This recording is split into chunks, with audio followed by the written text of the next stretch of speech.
आदरणीय एकनाथदादा शिंदे, मुख्यमंत्री महाराष्ट्र राज्य. पत्र लिहिण्यास कारण की तू सुरू केलेली लाडकी बहीण माझी या योजनेअंतर्गत आम्हाला तू दर महिना 1500 रुपये देणारस.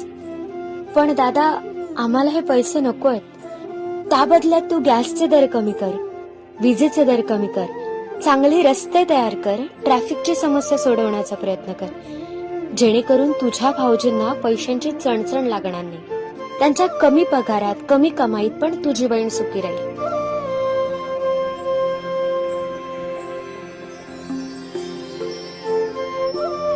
दादा, आणखी एक विनंती करते. तुझ्या लाडका भाच्या भाच्यांची शाळेची फी पण कमी करता येते का बघ, जेणेकरून त्यांचे चांगले शिक्षण सुद्धा होईल.